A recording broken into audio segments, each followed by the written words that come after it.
సైన్యంలో ట్రైనింగ్ తీసుకోవాలి, సైన్యంలో పనిచేయాలి 2 ఏళ్ళు. ఇదే ముక్క ఇండియాలో చేస్తే పెద్ద ఉద్యమం చేసేది కమ్యూనిస్టులు, మన ప్రాంతీయ పార్టీలే. అట్లాగే రష్యాలో మొన్న యుద్ధం ప్రారంభమయ్యాక వాళ్ళని వినోదాలు విలాసాలు ఇవన్నీ మానేసేయండి, రూపాయి దాచుకోండి అని చెప్పి పుతిన్ పిలుపునిచ్చాడు. దాన్ని ఇక్కడ చప్పట్లు కొట్టారు. అది నాయకత్వం అంటే కమ్యూనిస్టు. ఇప్పుడు ఇక్కడ కొడతారా, రివర్స్లో కొడతారు వీళ్ళు. ఇప్పుడు మోడీ గురించి ఇక చూడండి మీరు పత్రికలు టీవీలలో తిట్టిని తిట్టకుండా తిడతారు.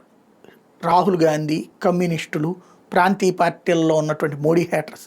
ఏంటది? మోడీ చెప్పింది బంగారం కొనకండి, 1 ఏడాది పాటు కాస్త కంట్రోల్లో పెట్టుకోండి, దుబారా తగ్గించుకోండి, పెట్రోల్ డీజిల్ వాహనాలు తగ్గించుకుని ఎలక్ట్రిక్ వాహనాలు తగ్గించండి. దానికి మళ్ళీ ఇప్పుడు అంబానీకో అదానీకో లింక్ కడతారు దీంట్లో. లేదంటే కనుక ఇప్పటికే బిగిన్ అయిపోయినాయి. అంబానీ అదానీలు అయితే సంపాదించుకోవచ్చు, మనం సంపాదించుకోవద్దని ఎవడన్నాడు ఆయన? డబ్బులు దాచుకోమన్నా, నువ్వు సంపాదించుకున్న డబ్బులు తగలేయకుండా దాచుకోరా అంటే వ్యక్తుల ప్రయోజనం, మన ప్రయోజనం చేరుస్తున్నాడు. అంబానీ అదాని నువ్వు దాచుకో అని చెప్పలేదు ఆయన, అది కూడా వాగుతారు. వాగటం బిగినైంది ఆల్రెడీ సోషల్ మీడియా పోస్టుల్లో.